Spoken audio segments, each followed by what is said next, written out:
घर में दाखिल हुआ तो देखा बीवी बैठी रो रही है। क्या हुआ, मैंने पूछा। आज उसने बीवी के कहने पे बुढ़िया को फिर मारा है, और इतना मारा। वो फिर हिचकियों से रोने लगी। तुम्हें किया? वो इसकी माँ है, तुम्हारी नहीं। और फिर बुढ़िया जबान चलाती होगी। मैंने इसका गम गलत करने के लिए कहा, आपको कुछ पता भी है? इस बेचारी को फालिज है। बीवी ने तलखी से जवाब दिया, पहले तुमने कभी बताया नहीं कि इसको फालिज है। अच्छा छोड़, हम कर भी किया सकते हैं। मैंने मौजू बदलने की कोशिश की। मेरा दिल करता है कि बुढ़िया को अपने घर ले आऊं कुछ दिनों के लिए। क्या क्या कहा? पागल हो गई हो? पराई मुसीबत अपने गिले डालोगी? मुझे इसकी सोच पे गुस्सा आ गया। सिर्फ हफ्ते भर के लिए? नहीं नहीं, ये नामुमकिन है। और फिर वो क्यों देने लगा अपनी माँ हमको? मैंने कहा। इसकी बीवी कई मर्तबा कह चुकी है कि बुढ़िया मरती भी नहीं। बीवी ने कहा, बस अब आप मान जाएं और उसको अपने घर ले आएं। ये कहती हुई वो मेरे पहलू में आ बैठी। अच्छा, जब इस बुढ़िया को घर लाने की जिम्मेदारी भी मुझ पर डाल रही हो, और ये तो सोचो कि तुम उसको संभाल भी लोगी।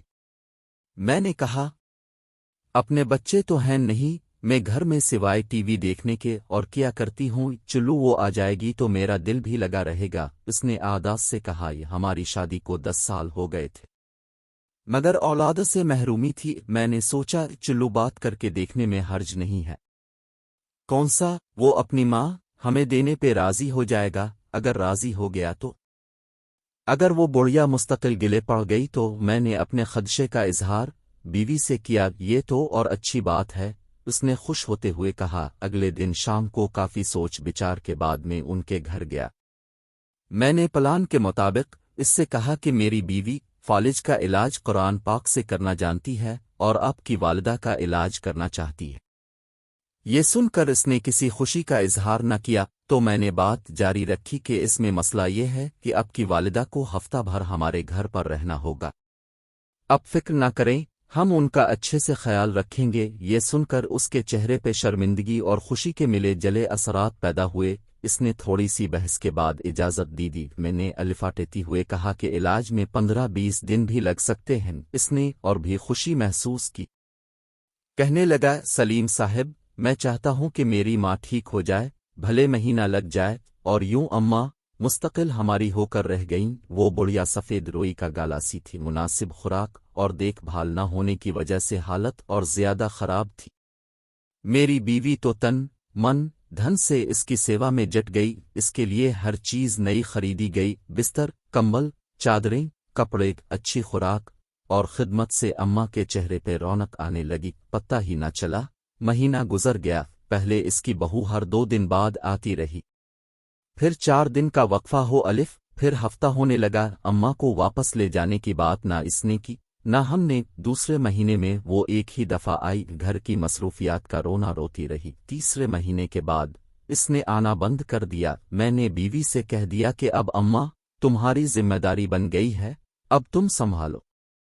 बीवी ने खुशी का इजहार किया। ये गालिबन 7वां महीना था कि इस आदमी को उसकी बीवी ने अपने दोस्त के साथ मिलकर कत्ल कर दिया, और बाद में वो खुद भी पकड़ी गई। इधर जैसे जैसे अम्मा की तवानाई बहाल हो रही थी और चेहरे पे रौनक मुस्कान आने लगी थी, वैसे वैसे मेरा कारोबार तरक्की करने लगा। ऐसे लगता था जैसे मुझ पर धन बरसने लगा हो। साल भर में मेरी 3 दुकानें हो चुकी थीं।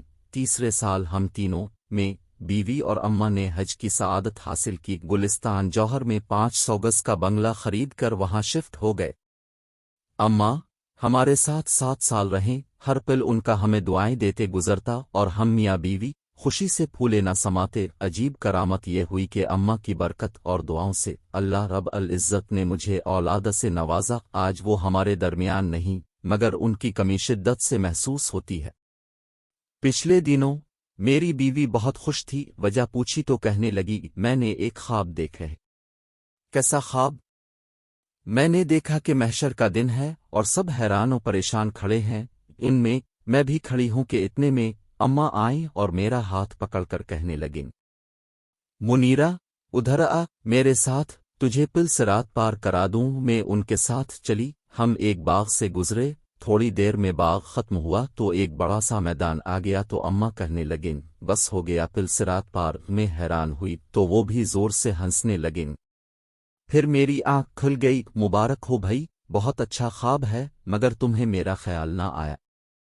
چلو خیر، ہمیں بھی کوئی نہ کوئی مل ہی جائے گا جو پل صراط پار کرو دے، آمین۔